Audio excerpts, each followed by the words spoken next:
Good morning. I am Steve Weber. Welcome to the American Gumption Morning Show.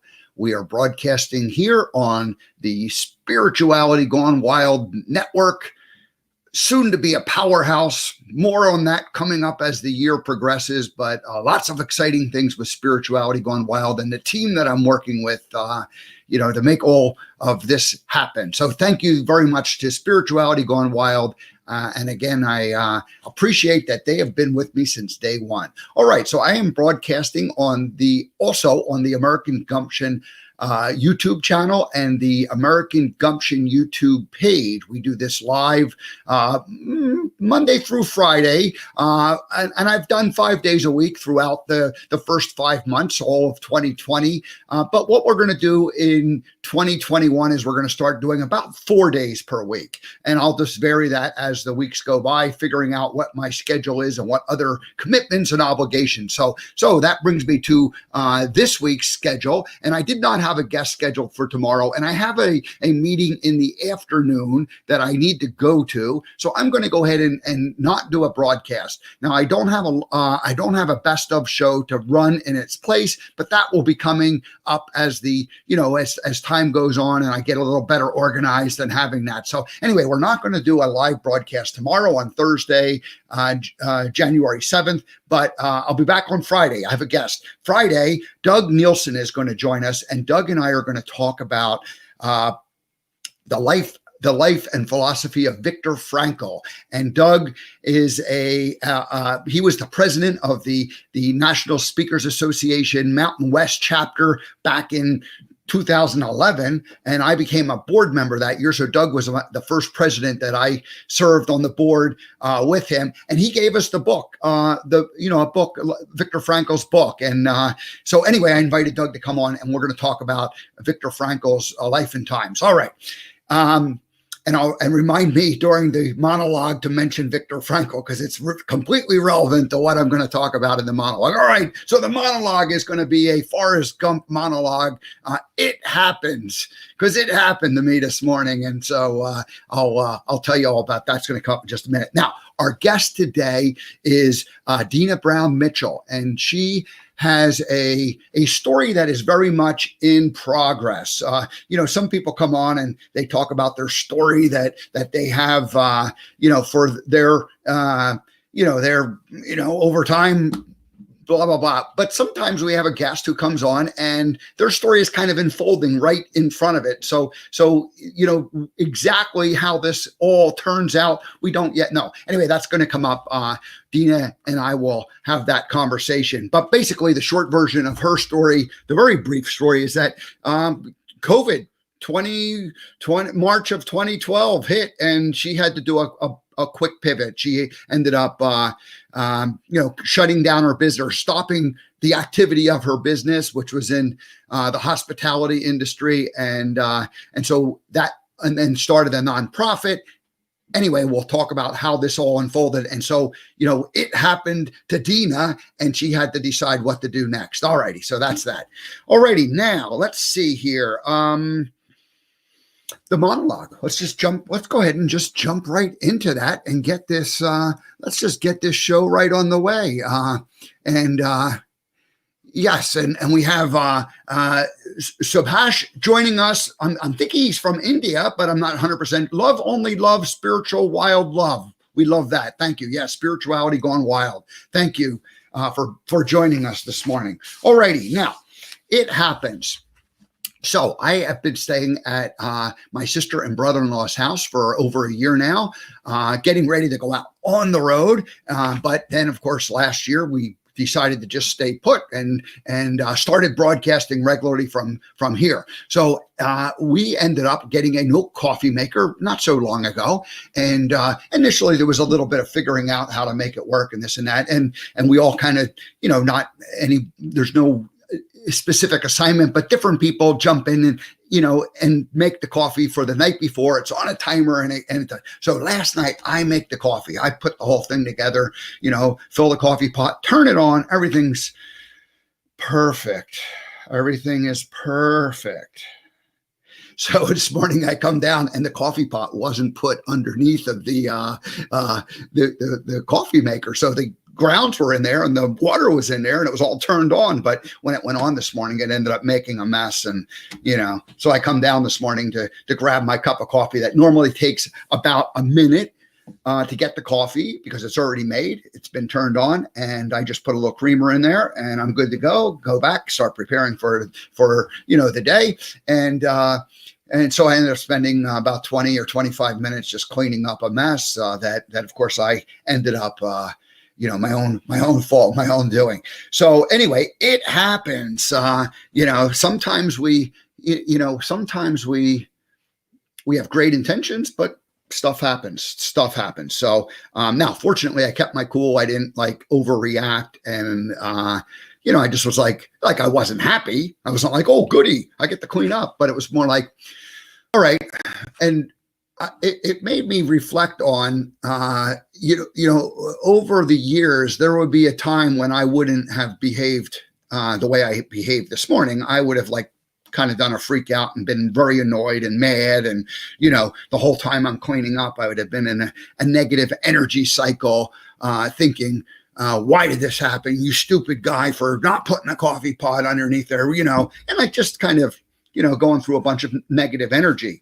But I did keep my cool, and it happens. Now, Viktor Frankl, who's coming up on Friday with Doug, our guest, Doug Nielsen, he, Victor's story, which we'll get into, but Viktor was like, you always have a space between what happens externally and how you internally react to it. So there's a little space, and you have a choice of deciding how to react. And so fortunately, I've become a little better at my reacting. Now when Forrest Gump ran across America, he stepped on it. Now, I haven't shown a video clip from the movie. I did this the first couple months of the show. I was showing one all the time. But let's go ahead and do a screen share, and let's play one little clip from the movie, and we'll just go ahead and let Forrest explain.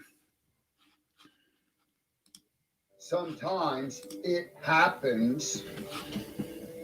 Hi, I'm Steve Weber, and it happened to me.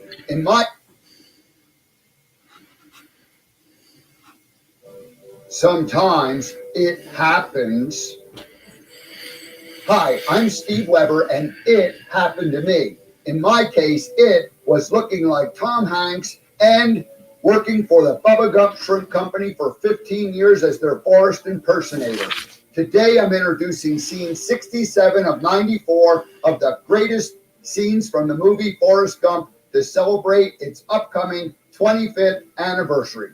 Because Forrest Run had attracted the attention of the media and many followers, individuals would approach Forrest for specific help with a challenge they were having. Some of those people asked me if I could help them out. Hey, man! Hey, listen, I was wondering if you might help me, huh? Listen, I'm in the bumper sticker business, and I've been trying to think of a good slogan. And since you have been such a big inspiration to the people around here, I thought you might be able to help me talk into this. Whoa, man, you just ran through a big pile of dog shit! It happens. What, shit? Sometimes. That's pretty normal in life. Individuals are always approaching each other for help with their challenges. That's why there are coaches, consultants, and other experts that offer guidance and advice. In Forrest's case, his advice seemed not to be actual advice, but just an observance of what happened. Note the runners behind them swerving to miss the big pile. It happens. Forrest wasn't the kind of guy who overreacted. He simply observed what happened and then accepted it and moved on. It happens. It takes gumption to accept things as they happen and not overreact. Let's all be more Gump-like. Let's accept. All righty, we'll just go ahead and stop it right there. Let's go ahead and stop the screen sharing. All righty, back here live. Yes, it happened. So this morning I ended up spilling the coffee, and it happened. So you clean it up. And then yesterday I was in a team meeting, and there was stuff that was happening. And, we're a new team, and we're putting things together, and there's pieces that are missing. And I remember I remember specifically like a few weeks ago reacting like, hey, how can we expect to have this piece work when this other thing isn't working over here? And you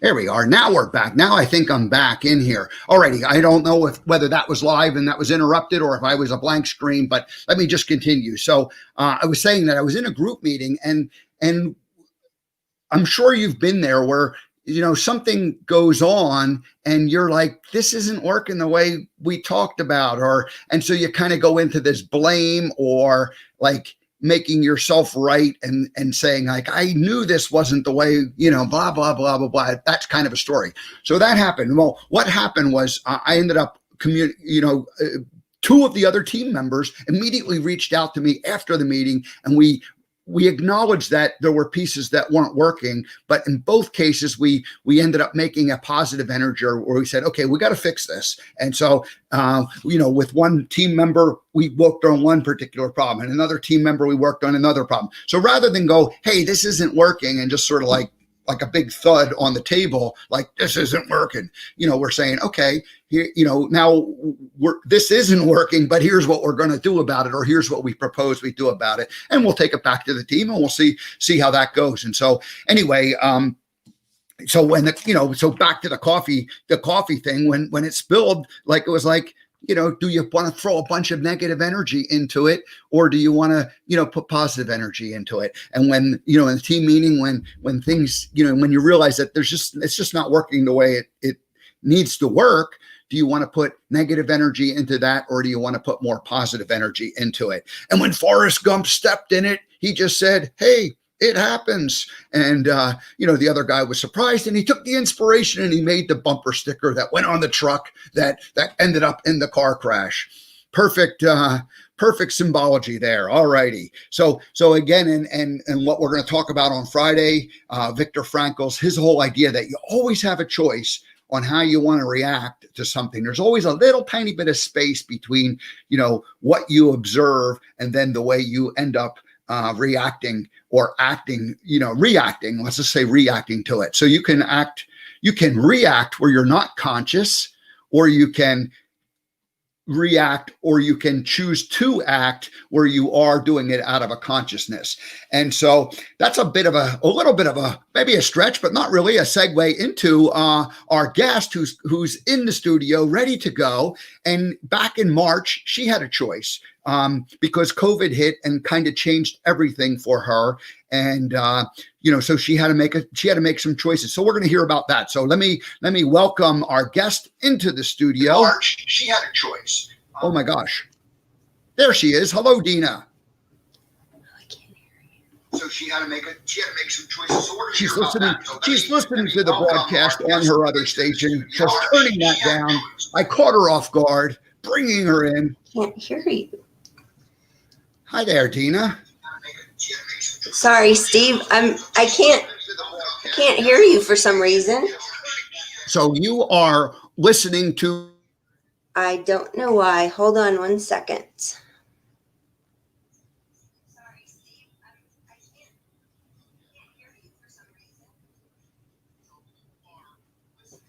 I don't know what's going on. Let me see.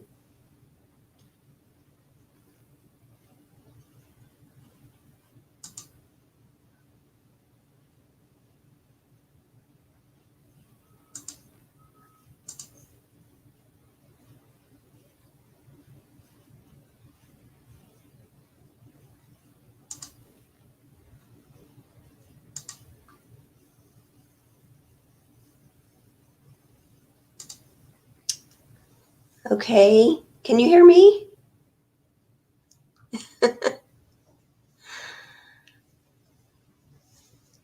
I cannot hear you.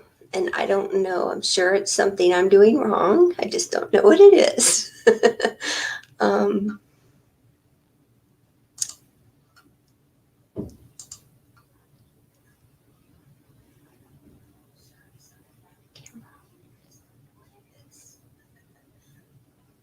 I mean, I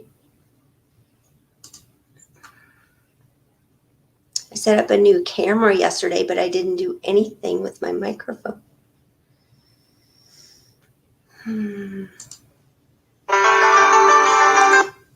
Yeah, I just tested my speaker and it's working, so.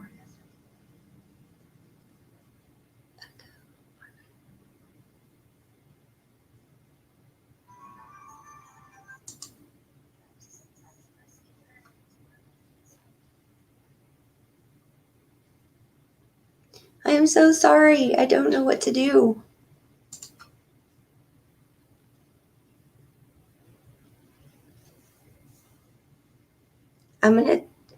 I can turn my phone on to hear you, but I don't want it to echo.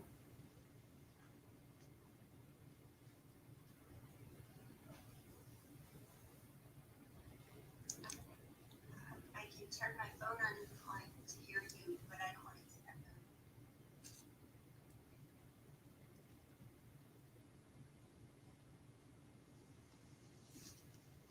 So Steve, can you hear me?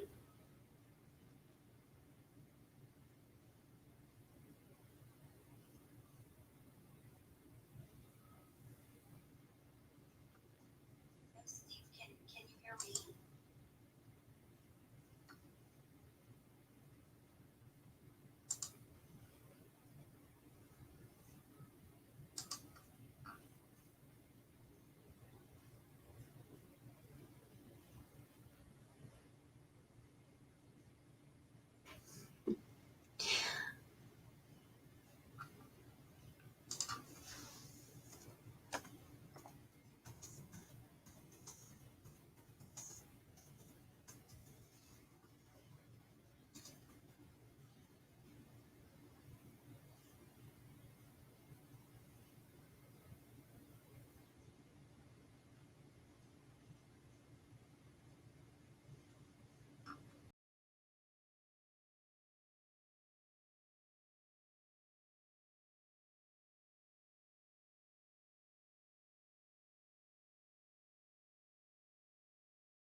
All righty, I'm coming back. I think I'm still live. Okay. Well, I ended up having a Wi-Fi connection problem, and so I'm back.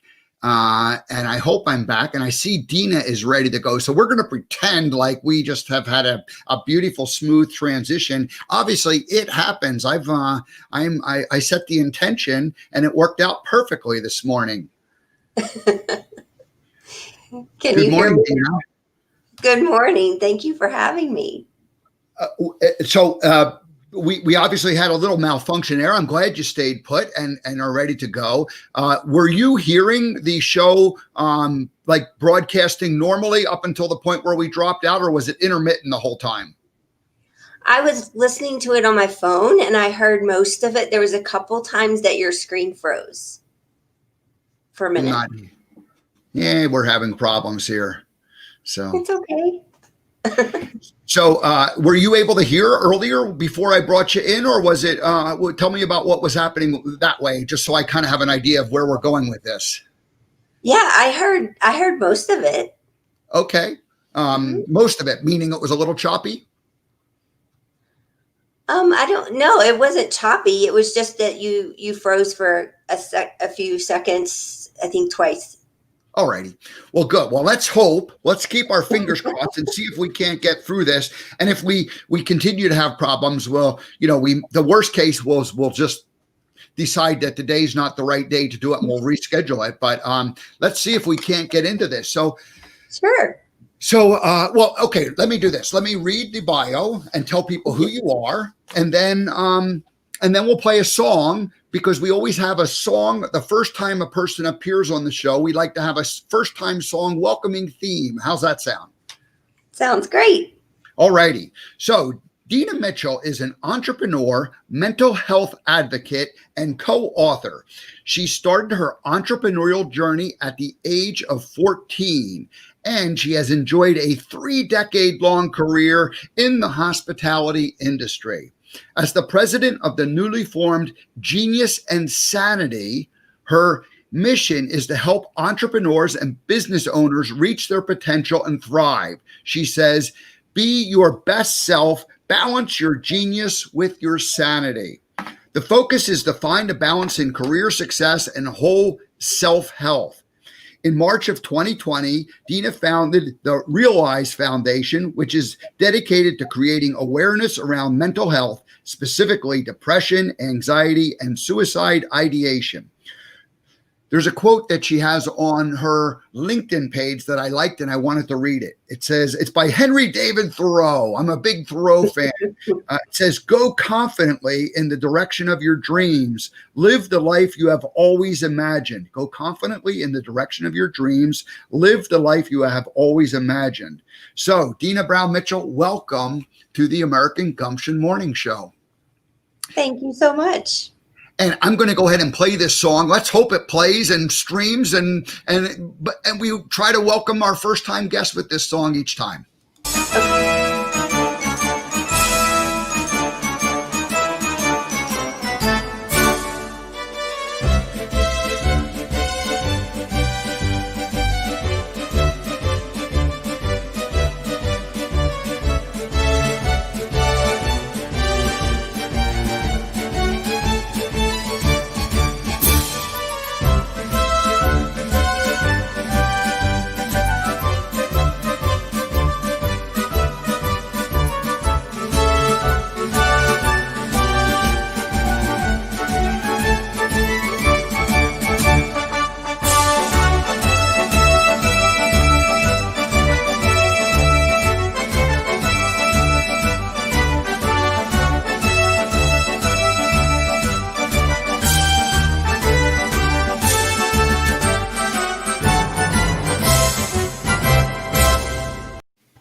Have you ever had a marching band welcome you to a show before? No, that's very patriotic. Well, good. Well, we want to welcome our first time guest with something special. So that's our theme song. So welcome. We got to know each other a couple weeks ago, and your story.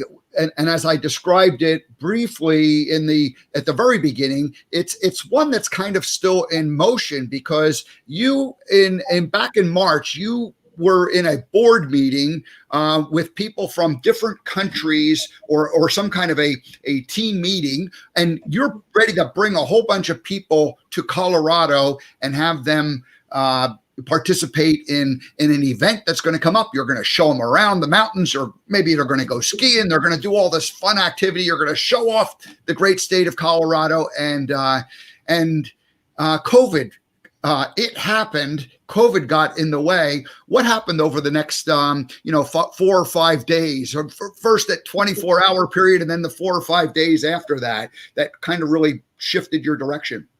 Sure. Well, I was in Boston for a board meeting, and are you hearing an echo?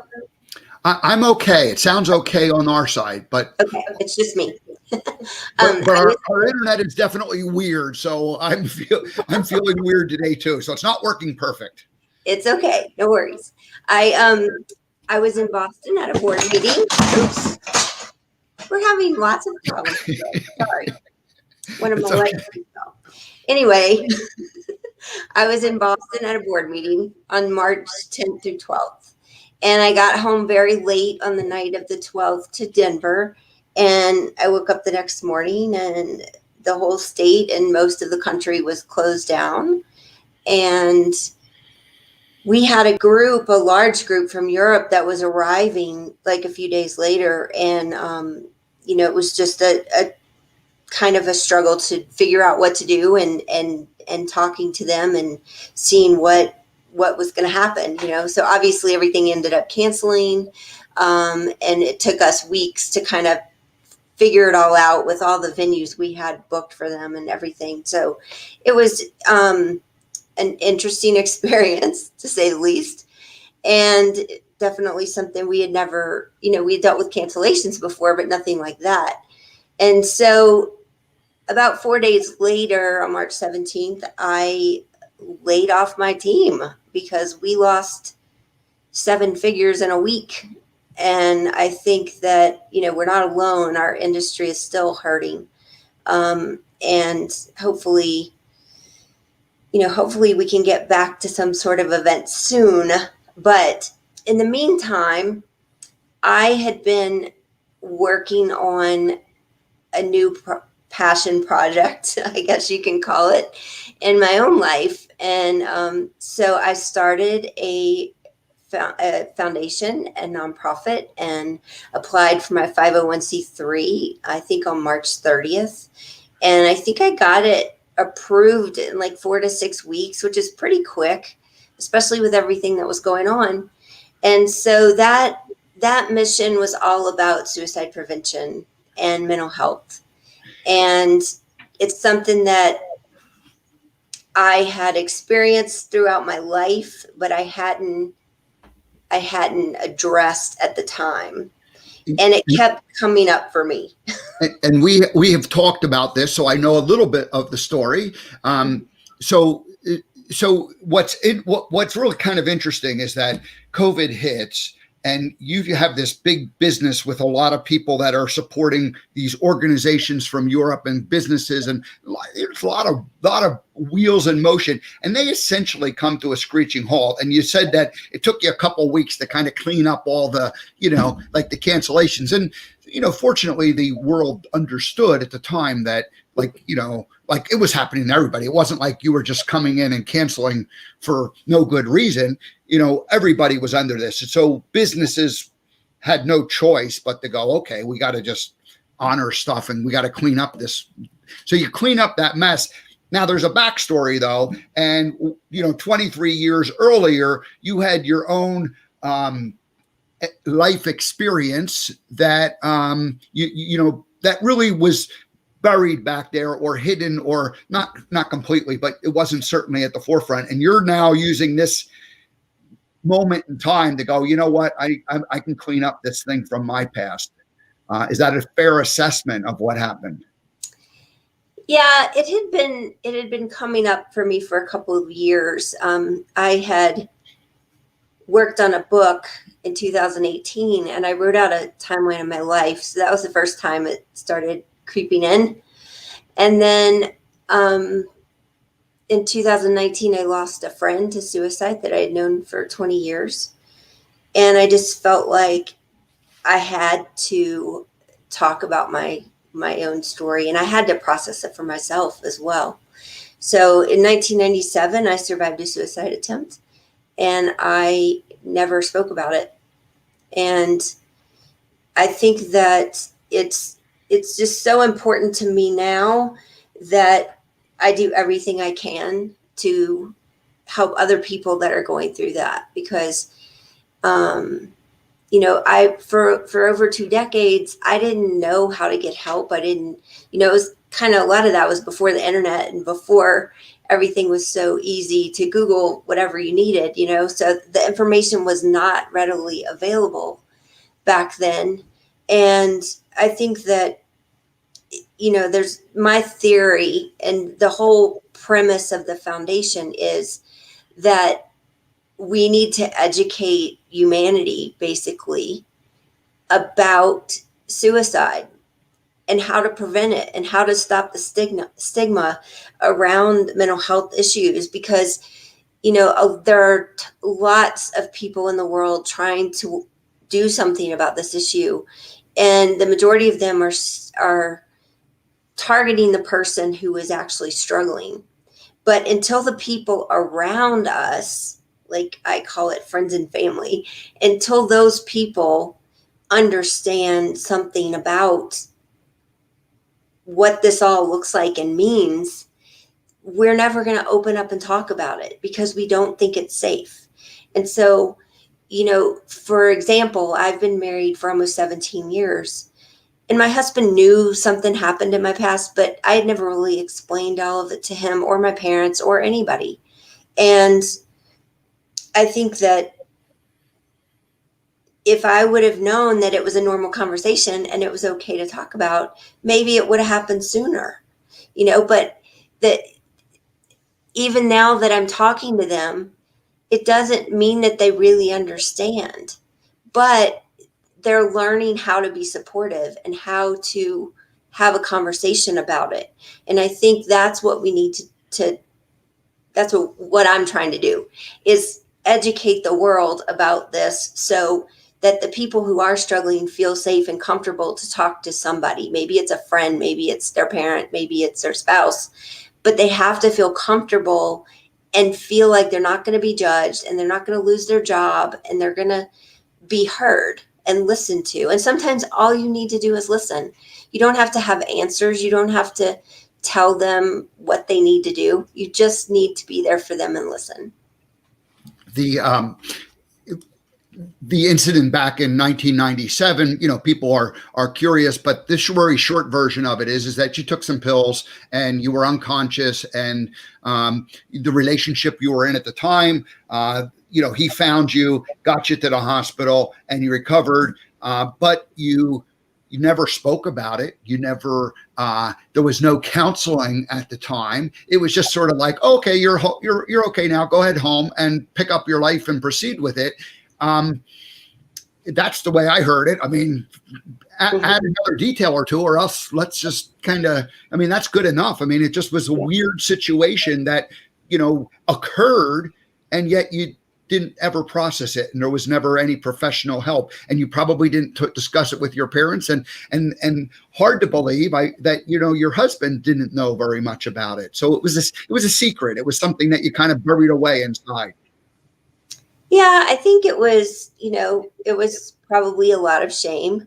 It was probably a lot of fear, because you don't know how people are going to react. You don't know if you're going to, be looked at different as a professional in your job or your career, because, and that's been very hard for me. But at the same time, when I started the foundation, it started me on a personal journey to understand all of this, which I am very thankful. I know COVID is not a good thing in any way, shape, or form, but this year, 2020 for me was a blessing in disguise. And I'm very thankful for it. I'm thankful for something waking me up to figure out, how to process all of this and how to get help and how to help others not have to go through the same thing. You mentioned that, you made a timeline a few years ago and you started to look at it. So it wasn't as if, COVID, like this was completely buried and COVID hit and you didn't have anything to do. Somehow you were awakening. It was percolating in the backdrop. And so you just took that moment when it was like, okay, well, now what am I going to do? We've canceled everything and nothing's starting up. You got to do something. And so it was like sitting right there for you to kind of pick this up, which had, been there festering for, probably in the subconscious for many years, and then the last couple of years coming more to the surface. Is that fair to say? Yes, that is very fair. And I think that, my new journey I'm starting with Genius and Sanity is about entrepreneurs like me who are in that place and they're on this hamster wheel of, the stress and the no sleep and the exhaustion of running a business and not taking care of themselves and feeling like you can't stop and take care of yourself because your employees are more important, your family's more important, the client is more important. And so you always put yourself last. And I think that I didn't understand in that situation what I was dealing with emotionally or personally. I didn't understand it. And now when I look back, it's so clear to me that it was some depression and anxiety and things like that were holding me back from reaching my potential and reaching what I could have done for all the people around me that I just mentioned.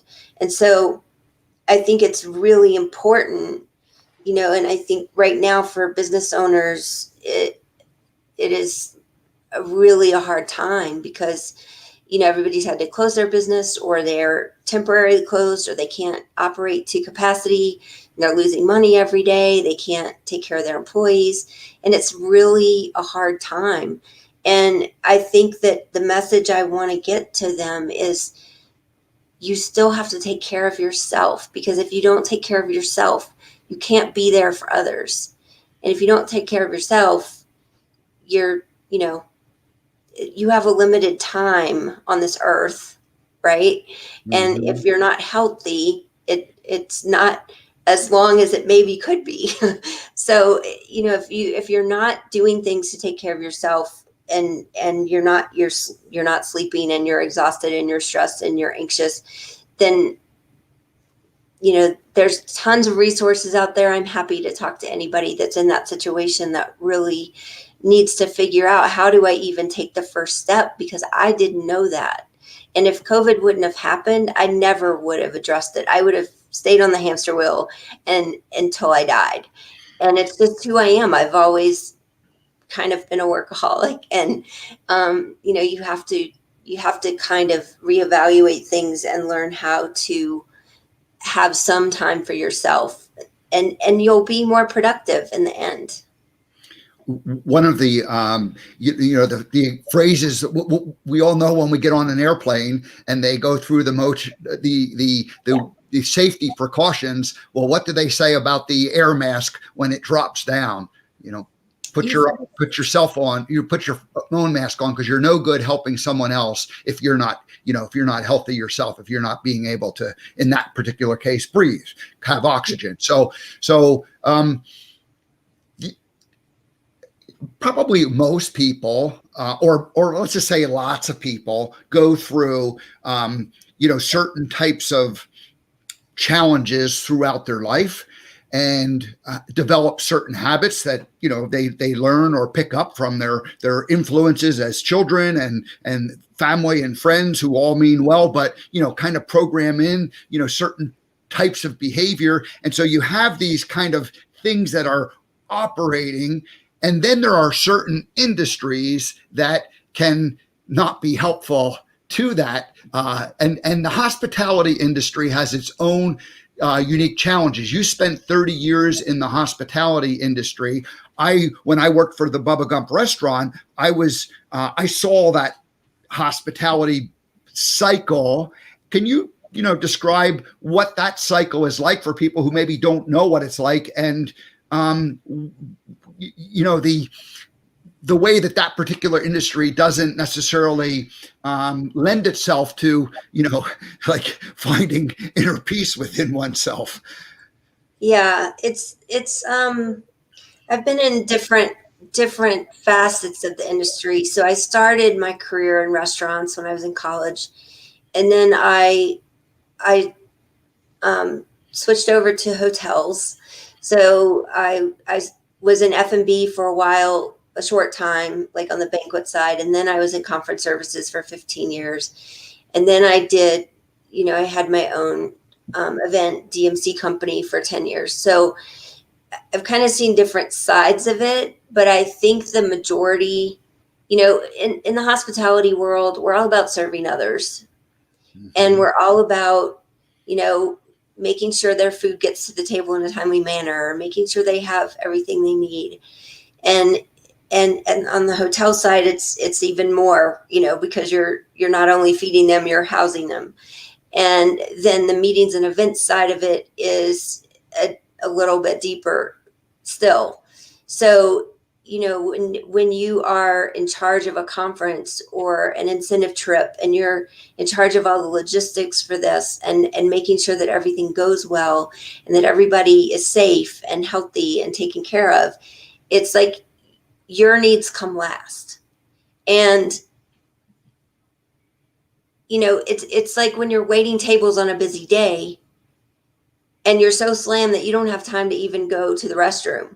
You don't have time to have lunch or dinner or breakfast or whatever meal you need to have.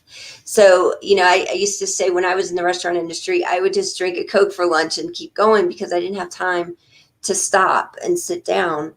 And so I think, in the meetings and events part of it, it's such a huge industry in our world and people don't understand what we do. I spent most of the last 10 years when I owned my business explaining what I did for a living because nobody understood. And so it's like you are in charge of, when people land at the airport until they take off from the airport, everything in between that the hotel does not provide, we took care of. We're getting them a car to get to the hotel. We're doing their welcome gifts. We're doing, every evening they're having events that we're responsible for every part of it, from the food to the entertainment, to the decor, to the transportation, to the branding. I mean, all of it. And so it's like you are there and your client has to report to probably the CEO of a company. And like if it's a corporate incentive situation, right? So they have employees who win incentive trips by their sales quotas or whatever it is. And so then they bring, say, 100 people to Aspen to come and have fun for a few days. Well, then we're an integral part of them having fun, but everything going as planned. And then when things don't go as planned, we're the ones who have the backup plan and try to figure out how to make it happen and how to make it fun and happy. So it's like eating lunch is not the most important thing on my agenda when I'm in that situation. And so you neglect yourself in these little ways over and over and over, and you'll work 18 hours a day and you might have leftover cheesecake from dinner at midnight before you go to bed because that's what's available. So it's very easy in our routine and in our schedules and our travel, extensive travel normally. It's very easy to neglect yourself. And so I think that we really need to pay more attention. And when we do cut back from COVID, hopefully we can bring a better sense of self-care with us. When you were telling the story, I've been on these types of trips myself where you're with the big group and and I'm imagining getting transportation and moving from one event or venue to another one. And I remember, if the bus is 5 minutes late, I'm standing around with people and you're complaining oh man, this is as if we're so important that, this 5 minute wait is causing us a disturbance in our day when we're on this kind of junket fun event going from venue to venue to venue. So you're caught up in the middle of that behind it, but there's not just you, lots of people make this all happen. And these are the people that you want to serve in terms of how do we educate, them to take better care of themselves when, they've chosen to be in this kind of high stress situation, but they have to balance that. So what do you propose? I mean, what are you thinking is the solution to this? And I know that it's like a work in progress, and that you're figuring out how to reach out and help the industry in general. But where are your thoughts taking you at this point? Yeah, I've been really thinking a lot about the meeting planners and event planners that I'm talking about, but I've also been thinking a lot about entrepreneurs and business owners and how to get the message out about self-care in that setting.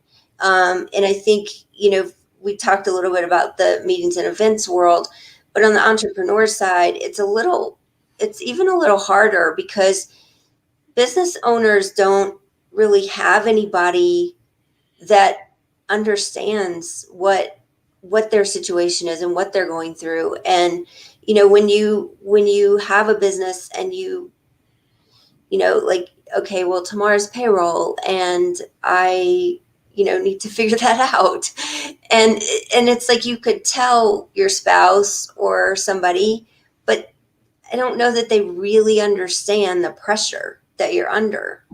And then you don't really want to say anything because you don't want to, you just don't want to expose that because it's hard. And so I think it's very hard for entrepreneurs and business owners to talk about it to anybody. And instead they just keep all that stress inside and that anxiety, and they don't sleep and they're exhausted and they're stressed. And so that makes them, that makes it even worse because number one, you're not taking care of yourself in some way. Maybe you're going to the gym, but you're not eating right. Or maybe you're, having quiet time in the morning, but then you're not, doing other things for yourself. So I think it's really important that we talk about it and that we give people the tools and resources to take care of themselves better. And I think that, I used to think that working longer and later and earlier and harder was the answer, but it wasn't. Yeah. It wasn't the answer. There's I'll be more accurate. There's lots and lots of places that entrepreneurs go, small groups that they talk. And I'm thinking, as you say this, that you're taking a different approach, because I'm sure some of those groups are designed to feed the ego of everybody involved and to put on the facade of everything is okay. And gosh, look at me and look at how, nicely everything I'm doing. Well, that's not the kind of support that some people need. And that's certainly not the type of support that your organization, SANITY, say it again. Genius and Sanity. Genius and Sanity. And you can find that at deanabrownmitchell.com. And also then the realizefoundation.org is the nonprofit. Those have been streaming down below so people can go and learn more about it. But you're like saying, hey, for the person who is like realizing that they need like some help that's not just like a rah-rah group and, seeing other people who have the perfect scenario going to make the person feel even worse about themselves, but actually create a space for people to have conversations that haven't been happening in the past. Yes. And I think you explained that really well. I haven't thought about it in that way before. But I think it's more about having a safe space where, I'm really thinking about a mastermind type community where it is people who are in business and can support each other in the traditional sense of business owners getting together to brainstorm and offer advice and suggestions, but it's also this community of support personally. It's not only about your numbers and your revenue and your sales goals for next month. It's about what are your goals personally, and what are you doing to take care of yourself so you can reach those goals. Right. So you want to combine the emotional health, the emotional IQ that a entrepreneur needs to succeed, along with the the traditional left brain stuff of your financial spreadsheets and strategies and all of that stuff that goes on too. So you want to really combine both of those together. Yes. Perfect. Good. Let's shift gears a little bit to the nonprofit and talk about the Realize Foundation. Your incentive group business. Your what was it called? I know it was called the Realize Business, but it was what was it really? It was a destination management company. Is that what it was? Yes, it was called Realize Colorado. Realize Colorado. So anybody who wanted to realize their dream getaway with their 100 best, highest producers in their company, they would come and explore Colorado, and you'd put on big, giant events for them.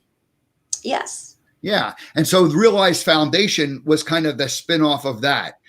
Go ahead and tell us a little more about what your vision for Realize Foundation is.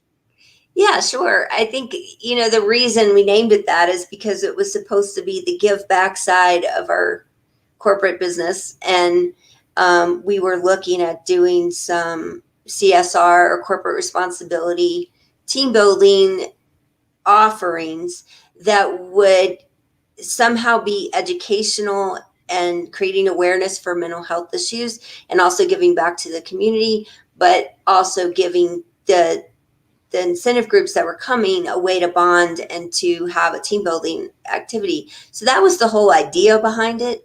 And then, things have changed a little bit. So the foundation hasn't changed in its mission or its purpose, but what we have started is #SaveALifeChallenge. And that is just a movement we're trying to create to get people to have the conversation. So it's two hashtags. It's Save a Life Challenge and it's Have the Conversation. And hopefully it will get people interested to know what that means. And you can Google Save a Life Challenge with the hashtag and find us, or go to therealizefoundation.org. And I think the biggest thing for me is just to find as many people as possible to, jump on board with this challenge and start talking about mental health and talking about suicide prevention so we can keep people alive.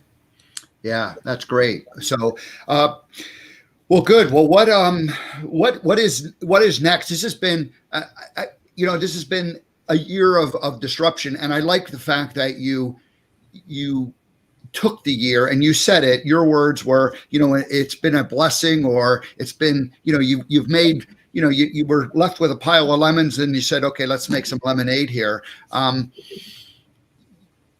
When we talked the other day or last week, I realized that, this story is really unfolding and it's happening in real life. And sometimes people's stories come on and they, it's like, it's kind of evolved and it's its mission is crystal clear. In your particular case, both your for-profit and then your nonprofit are in that kind of kernel stage or barely sprouting stage. So, where do you want to go, and who should reach out to you and ask for help, or Sure. ask for your help?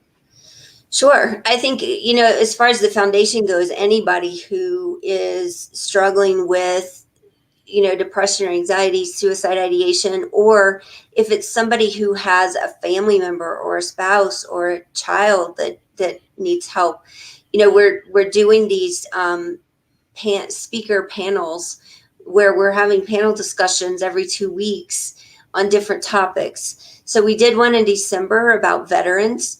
And we have our next one coming up will be January 14th, and it's going to be for parents. So we've had a lot of youth suicide this year, which is heartbreaking. And so we're going to talk to the parents. And then on January, I don't know yet, 27th, 28th, we're going to be talking to kids themselves.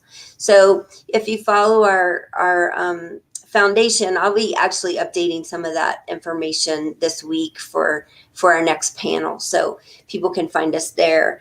And then for for Genius and Sanity, I think it's about, me figuring out what serves entrepreneurs and business owners best. And I'm in the process of that. I've been doing a lot of writing and a lot of thinking and journaling about it, and I'm getting really close to putting something out there. So I'm really excited about that part as well. Have you let's touch on the journaling part, because I've done a fair amount of that over the years. Have you been a writer in the past, or is this something that's relatively new for you? Well, I've co-authored a couple books where I've written a chapter, and that was a really it was an awesome experience. I never considered myself a writer. I've been doing, like I said, I have been doing a lot of journaling, and I've also met someone recently who helps people tell their stories and through writing. And I've been doing some exercises with her just in the past week or two, and it's been really eye-opening that when you work with someone like that and they give you prompts, how much better my writing is. Yeah. So I'm really excited about what's to come. When I began my journey into developing my own thinking and thought process, I did a lot of writing, and I remember there was a quote that said, "I never know what I think about something until I read what I wrote about it." And I forget who, I should know who said that, but the idea that I never know what I think about something until I read what I wrote about it. And the journaling portion, I think, is very important for anybody who wants to, process information or process their own story in a way that is beneficial so that they can release it and let it go and move on from it and not have it become a 23-year-old story that, in your case is releasing itself in a positive way, but in other people's cases, it explodes into, into illness or into an accident or into, something worse, So yeah, we need to release this energy we have stored up in us from the past. So very good. I congratulate you for that. Thank you. I think journaling has been, people have told me for years you should journal, and I was like, whatever. Right. And so, I know that the people I'm trying to reach are like I was. And it's like, how do you get them to wake up to what I woke up to this year, because it was life-changing.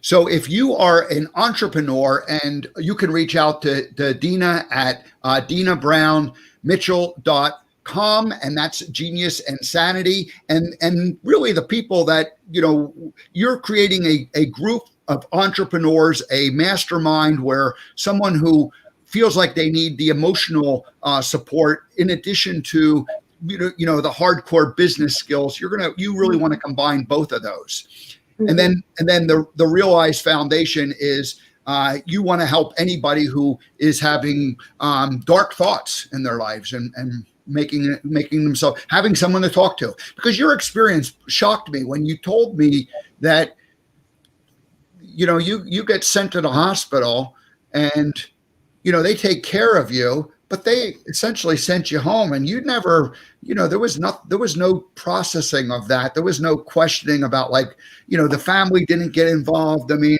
you were in a dysfunctional relationship that didn't help, in terms of, resolution there. So here it was, you just had that stored up inside you. And so congratulations for opening that closet door and bringing that skeleton out and saying, okay, you don't belong here anymore. Time for you to go away. Congratulations. It's true. It's very, I was very scared to share my story, and I was very reluctant and all of that. And it took me months to really even talk to myself about all of it. But I'm really glad that I did. And if it saves one person, it's worth it.